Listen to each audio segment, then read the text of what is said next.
Hey, welcome to the You Need More Money podcast. This is Matt Manero. I want to give you just a little intro on today's episode. Today I had Rob Jolles, and Rob and I share the same publisher in Penguin. His new book is called Why People Don't Believe You. He's a hardcore sales guy just like me.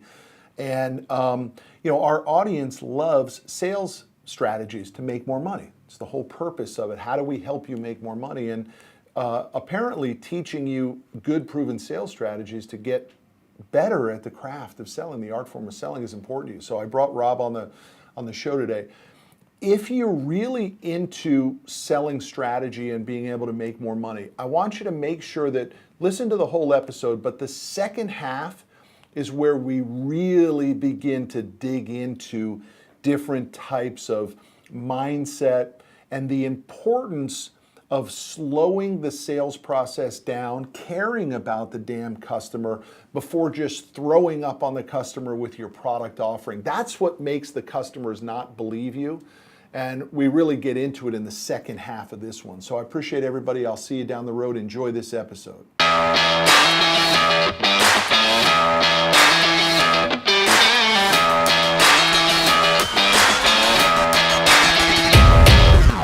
Welcome to the You Need More Money podcast. I'm your host, Matt Manero, where I come to you each and every week from my studio in Dallas, Texas. My job with the podcast is to bring the audience people that you may not be able to get to on your own. I work hard to find unique people that have messages that I believe are very valuable to the audience, because the number one most wanted and listened to topic on our podcast is sales strategies. In other words, our audience wants to learn how to sell to make more money, which obviously connects to the book, You Need More Money. Today's guest might be one of the quintessential minds in selling. I want to introduce him to you. His name is Rob Jolles. Rob is the author of the new book, although he has many bestsellers and many books, but the new book, Why People Don't Believe You, just came out in October. And I believe, as I've gotten to know Rob through the YouTube and videos and watching a lot of stuff, Rob, I prepare very deeply for these podcasts. No kidding, I probably watch 6 hours worth of your content just in preparation for this. Rob and I share the same publisher in Penguin, and his beliefs are very much in line with mine when it comes to selling, because I think the two of us started from nothing and carried the bag and did everything that maybe a good boss told us. We certainly did everything a lousy boss told us. And then we began to figure out our own strategy. So welcome to the podcast, Rob Jolles. Happy to have you. Pleasure to be here. And I'm excited to talk about this because I don't get to talk to another old school guy like me. So we're going to have a good time. Let's go. So look, I don't want to get into the old cliche question, so I'm not even going to ask it because you've heard it 1,000 times. But I do want to start with this question. Is selling hard? Well, that's an interesting question. I think we make it harder than it is. And I think we make it harder than it is because we overdose on product knowledge. So we're studying the product, which is basically going to shoot ourselves in the foot, because I know we don't want to talk about questions, but please remember there's instinct and there's logic. Logically, we're to ask a lot of questions. Instinctively, we don't. One of the reasons is we're so pounded on with product knowledge. Look, even continuing education still struggles with the fact that continuing education would be anything but more product knowledge. Mm-hmm. So when we're basically taught to fail, and we won't shut up about our product, when we're then introduced to mentors who have never been formally trained as mentors, they're just people who've carried the bag a long time. Sometimes the worst possible. Their style, and we're not really in touch with our style. So now we're doing somebody else's style poorly. We got so much product knowledge that we're just belching information.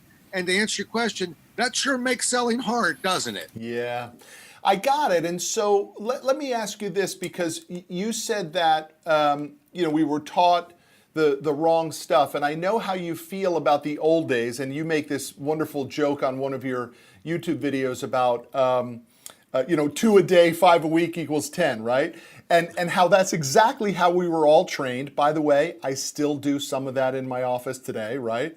Look, here's how the math plays out. You know, it's so much easier than you think. I mean, come on, how come you can't find 2 a day? And can you imagine if you did 2 a day, what 5 a week, what 20 a month would look like for you? My God, your life would change, right? It's just a numbers game.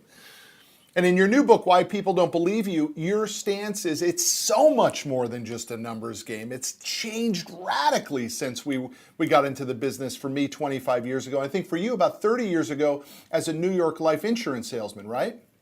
Yeah, that's correct.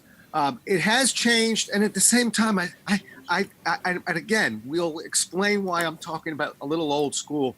It has changed. Technology has changed it. When I sold for New York Life, and I wanted to get a readout on your policy, I'd have it in 3 days. You know, because I had to send up to the home office to get this printout. Things were a lot slower then. Yeah. But I will tell you that one thing, the reason why I say let's not completely divorce ourselves from the old days, because I wrote a piece once called Book and a Pad of Paper. And as an insurance agent, I watched the grizzled guys. They fought the computer a little bit, but they went out there with a pad of paper and a rate book, which meant it was going to be a conversation. They weren't going to bury you in numbers. They weren't going to bury you in all that information. They were going to get to know you. And when the time came, they break out the rate book. We lost a lot of that. And maybe technology did that. I'm not anti-technology. It sure helps not having to wait 3 days for a policy information. But my goodness, I really think that some of these very basic skills, if we just, I promise I won't say anymore, but if we just ask questions and listen, if people are listening to this, discipline themselves, they're better off. You said you got a kick out of that 2 and 5 and 10. Don't get me wrong. I'm a very disciplined individual. My problem was that's all they were teaching me. 2, 5, 10. What about how to dig deeper into a customer's concern, decision cycles they may go through, where their decision points are, how to handle price objections? No, I had 2, 5, 10, and so alone that wasn't good enough. But I'm not throwing it out. Yeah, I think we need that discipline. Well, it's true. I mean, sales in a capacity is a numbers game. The downside, though, is for you and I,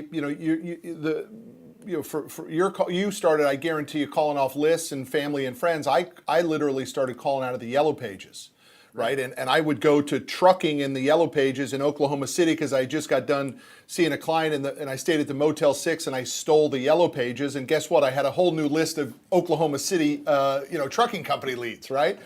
And that's literally how my lead list creation came from.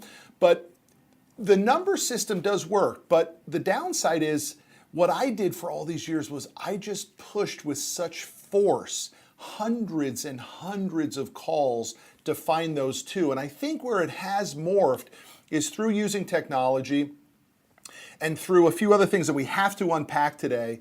It doesn't have to be 100 equals 2. It could be 40 equals 2. It could be 30 equals 2. Sure. And remember something. I think one of the biggest mistakes we still make to this day is when we're not intelligently taught how to prospect, we all fall back on cold calling. And my dad said one time, and I still remember this, he said, cold calling is a little like shaving. You do a little bit each day.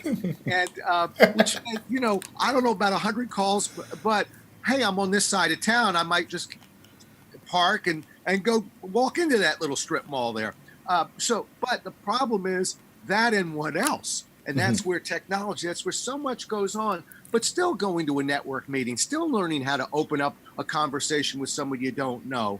But let's not heavy up on any of them. Let's be as diverse as possible. And that creates a much more intelligent form of prospecting. You say something very interesting. You say that people feel as though they are selling when they're talking.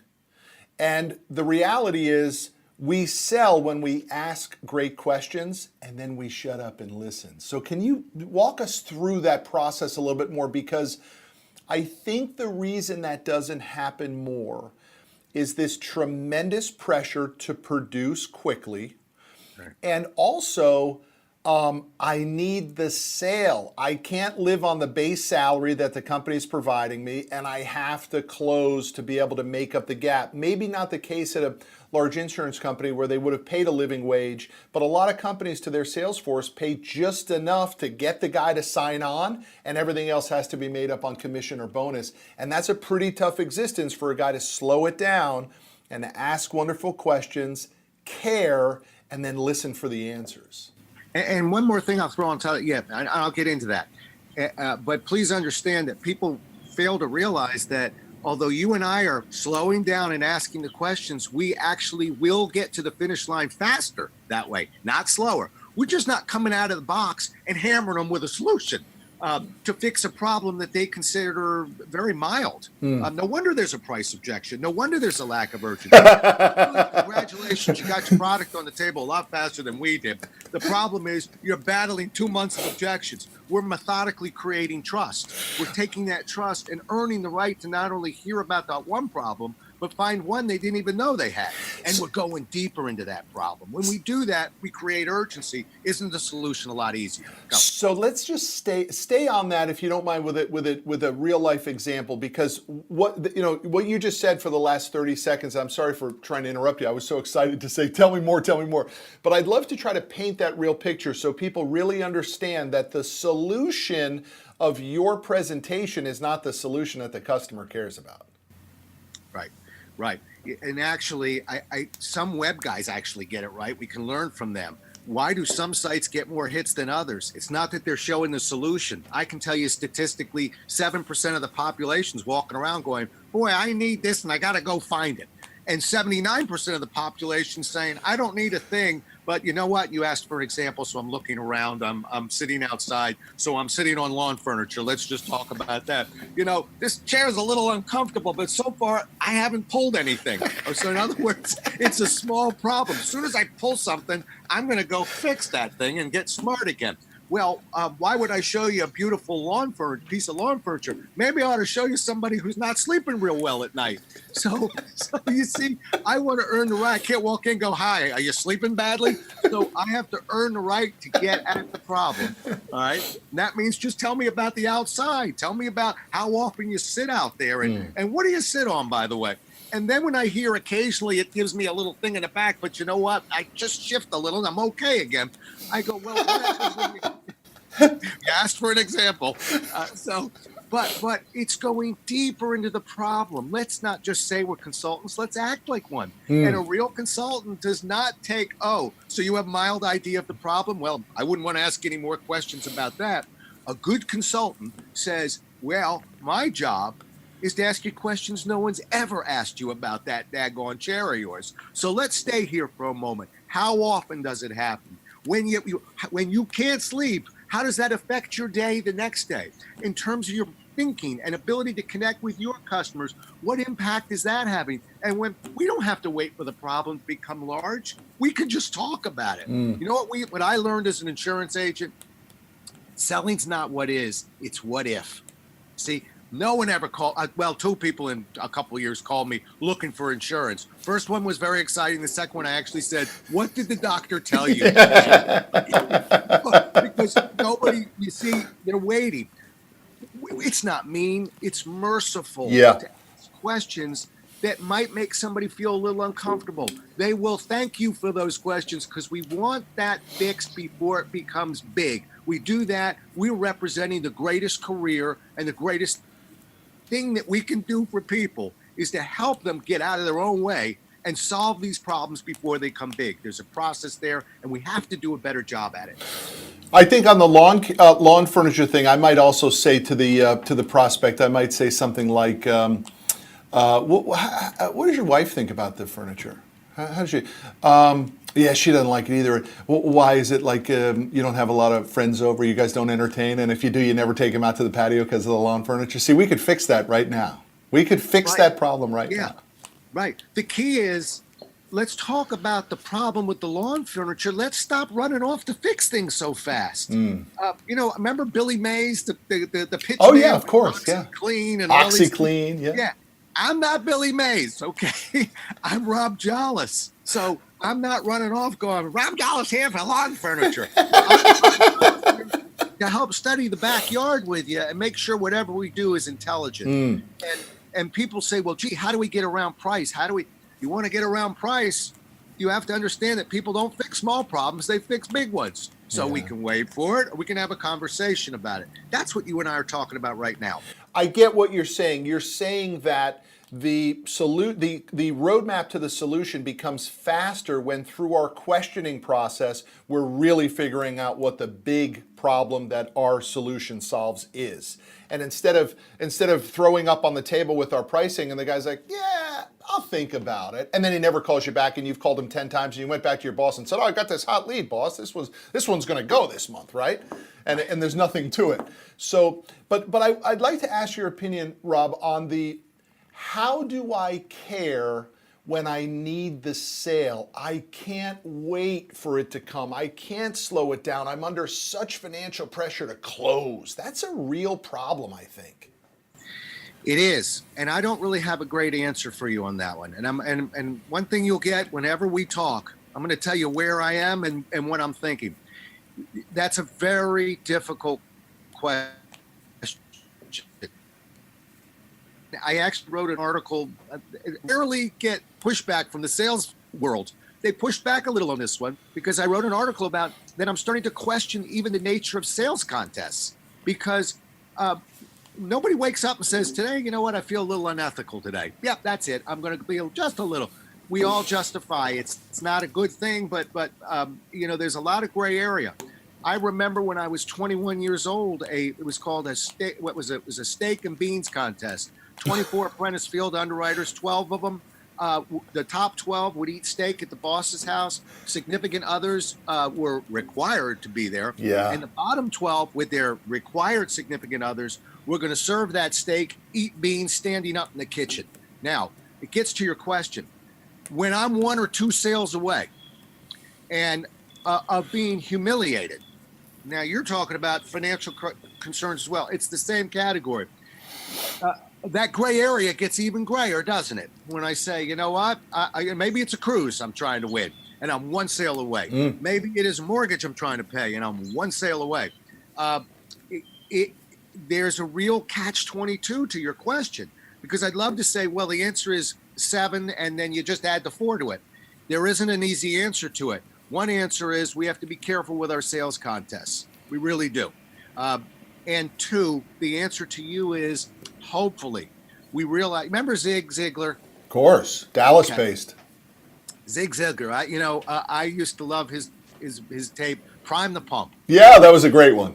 Right, which is the concept being that because we get on top, because we're starting to work, because we got water coming out of that pump, is not the time to stop pumping that well. We keep pumping. Because no matter who you are, sales is a career of peaks and valleys, and the only way to help that is to really pay attention that when we're going through a peak, have a financial advisor. I'm running a business now for 25 years. Not all 25 years were sure terrific. Yeah, but I have a financial advisor. I have a plan, and I work at a very level pace to take care of the peaks and valleys. So I think it's more planning and keep that pump moving even when you're on top, because I promise you, nobody stays there. I don't care how talented you are. I do. Well, there's one guy that I learned about from you, and I want to ask you about him in just a second. But I do think, just to kind of close the circle on this topic, especially for the entrepreneurs who are listening, that question that you and I are talking about is vital to be determined, because when you get it wrong, let me rephrase, to solve, you must pay up. You have to pay your people a living wage in order for them to, if you choose to sell your product in this methodology, which I agree with completely, you have to pay your people a living wage so that pressure goes away. The challenge is for the young entrepreneur who's just getting the business going, I can't pay a guy 50, 60, 70 grand base salary, and 3 months down the road he doesn't sell a thing, and I'm out $18,000 that I really didn't have in the first place. So guess what? I got to continue to do the sales, which means I can never get working on my business rather than working in my business. It's a real quandary.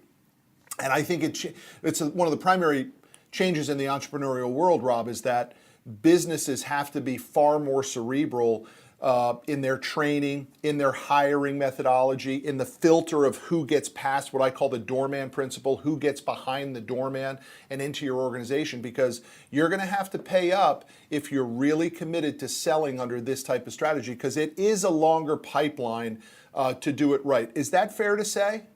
I think it's very fair to say. I couldn't agree more. And maybe, and I wrote about this in the new book a little bit, but maybe we ought to stop using the ridiculous word soft skills, replace that with the word performance skills, so that we stop demeaning the very life and death skills that we seem to just gloss over, and really start working on those skills. Everybody that I meet with always says, "Oh, I've been sales trained a dozen times." But once you carve into it, you find that it's rare, actually, that people are even sales trained. They are product trained, as we mentioned earlier. Somebody called it sales training. And so they're undertrained. Companies are undervaluing performance skills. And I think we train people up.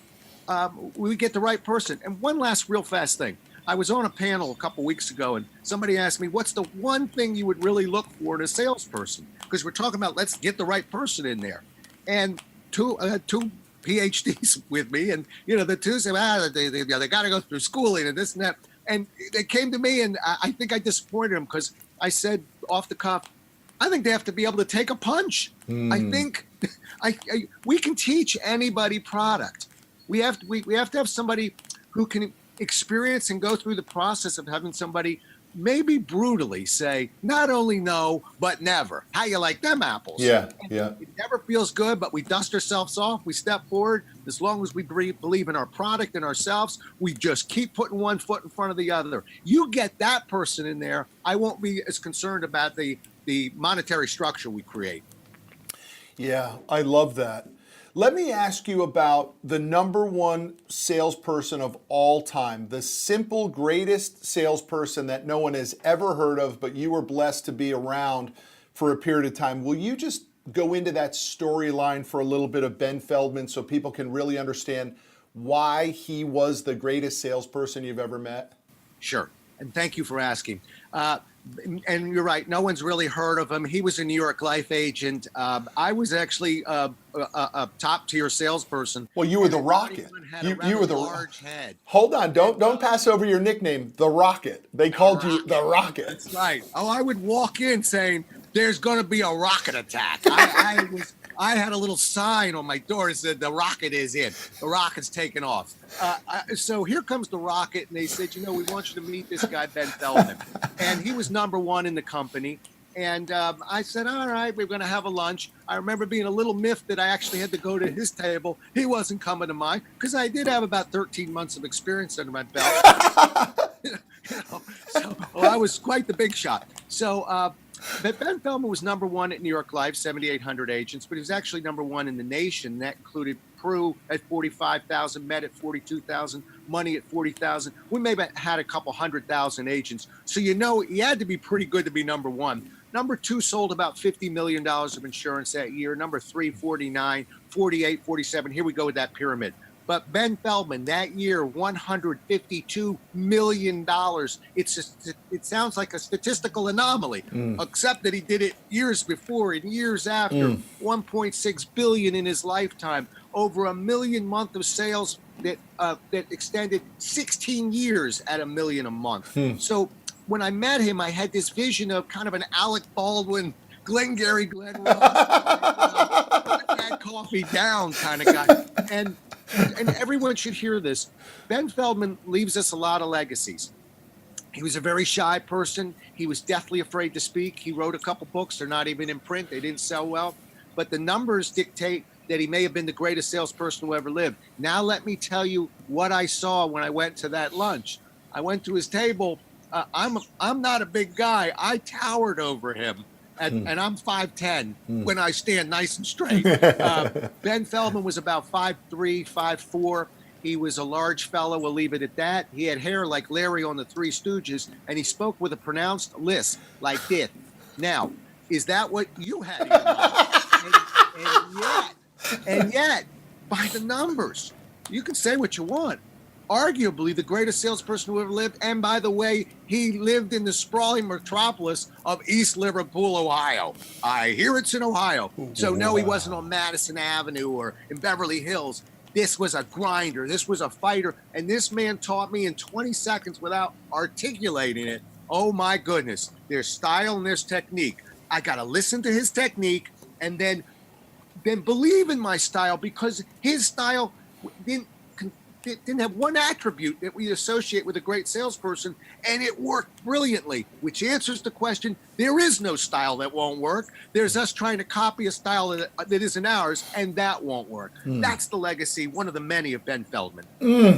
And so how does a guy pull that off? I mean, you would think just the sheer numbers that didn't exist there. I thought you were going to tell me the guy was from Queens or the guy's office was in downtown Manhattan. I mean, you just had to have a population to tap. How does a guy like that pull it off? Is it referrals? Is it renewal? I mean, how does a guy do it? Well, and he's like a natural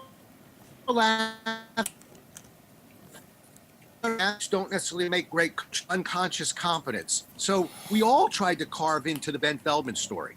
And I remember, not from our conversation, because I was too busy thinking whose table we were at, but I remember reading in Selling Magazine, Ben Feldman said the most difficult part of the sale is the interview, but the most difficult part of the interview are the disturbing questions. By golly, I think that really gives us a clue that says he understood he had to deal with the problem before getting to the need, just like we're talking about right now. And Neil Rackham, who wrote Spin Selling in the late 70s, also British scientist, also was the first person scientifically to open that door and say, it really is about the problem, isn't it? One last thing about Ben, he was notoriously a really hard worker. He never left one stone unturned. Yeah, his follow-up must have been incredible. I'm sure his follow-up was incredible. I mean, look, it does tap a little bit towards the Challenger sale book and methodology, which is that study of what happened in the Great Recession, where we had the relationship guys who kind of got crushed, and the guys that began to ask the tougher, deeper, bigger problem questions that most salespeople back away from. Are the guys that actually grew during that tough period of time. Do you believe that deep relationship salesperson wins, or do you believe that if somebody can get to the heart of the matter quickly, professionally, through emotion and empathy, that they have the better of the chances to close more deals today? Well, I'm always kind of hoping that one's the same as two, but look, one thing, when we look at decision cycles, we realize that kind of broke our heart, but there is something called the satisfied stage, which means a customer is 100% happy with what they're doing and who they're working with. And if that's the case, that's not really a prospect, is it? Right. But I will tell you this, statistically, and I've been polling it for 16 years, statistically, that's about 4.5% of the population. So let's not kid ourselves and think that every other person we see seems to be happy. No, every other person you see, you're jumping at the problem so fast and the solution that they don't want to be sold, so they're not telling you the truth. And they're saying they're 100% happy. So, I think if we really have a person who's completely happy with what they're doing and with who they're working with, wonderful. What a wonderful, I want to shake their hand. And sometimes shaking that hand gets us another referral or two, because this is not a prospect. But I caution people when they go, well, that's an interesting talk by this guy Jolles, but he doesn't know the real estate industry or whatever. I say again, you bring up problems too fast and people know exactly where you're going, and they will absolutely, their nose will grow like Pinocchio when they tell you, no, I love my house. It is, for my business is perfect. So let's realize we got 19 out of 20 that are probably at least some form of prospect. We don't have to dislodge somebody who's working with a salesperson who apparently is doing a great job with a great customer. Yeah, it's good call. I'd like to because I think that actually begins to round out today, bringing it back to the new book, Why People Don't Believe You. The premise of why people don't believe you in a selling capacity is what, Rob? Well, it's this. It's that everybody that we do, and I'm guilty of this. So I finally figured out maybe we shouldn't be teaching scripts so much. Maybe we should understand that product knowledge is not sales training. But I've made a mistake. It's only a 25-year mistake. We all have our good days. But I'm getting. There's still time. There's still time. My point to you is this: we seem to focus a whole lot on the words. We work on the opening tactic. What's your with them? Do you have a process in place? What questions you ask you? A lot of words. And it sort of dawned on me that we're not really paying attention to the tune. Meaning, you and I, we click very well, I think, in this conversation. We're not exactly low energy guys. But what about those that don't quite have the same punch in their voice? In their gut, they're the same person, but they just their pitch is a little off. It's like music. The sound's a little bit flat. They don't pause naturally. Their gestures aren't quite there. And sometimes we look at a person like that and say, well, not sales material. We're going to make you an account, Larry. We put them in a cubicle somewhere. What about that? And even deeper, what I started finding was not just salespeople who are struggling and realizing it's not the words that are failing you, it's the way you're saying the words, but anybody who's gone through 2 or 3 or 4 just maybe a bad month, maybe 3 or 4 bad customers in a row. Think what that does to your shoulders, to your tone, to your pitch. And we have to repair that. We have to focus on it. So what I tried to do in this book was actually break down, manually how to kind of analyze and focus on what we're saying, how we're saying what we're saying. And it's been a really fun journey with this book because it's a little unusual. It's if I could sum it up real fast, you've ever seen the FedEx commercial? It's an old one where a guy says they're in a board meeting. This guy says, well, we could put everything with FedEx, save 10%. And you can hear a pin drop. And then the boss starts moving his hands. He says, hey, we could put everything in one area with FedEx. We'll save 10%. Everybody says, brilliant. Now, they call that the stolen idea. I say there's gold in them there are hills. If you can go on YouTube and watch it, the stolen idea from FedEx. He's moving his hands. He said, I did this. And we have to teach our salespeople how to do this, how to get the pitch, the pace, the pause, the tone, even get into character like an actor. And don't just say you're empathetic, feel empathy. And that's where this book goes to in terms of acting, improv, and really focusing on sound. Interesting. It's not where I thought you were going with it. So your opinion is people don't believe you because you're not pushing out an energy field that makes them change their state and connect and rise up. Work with me on that. Yeah. Well, a lot of it has to do with sound, the actual sound you're making. In other words, hey, Rob, are you a great sales trainer? Yes, I'm the best there is.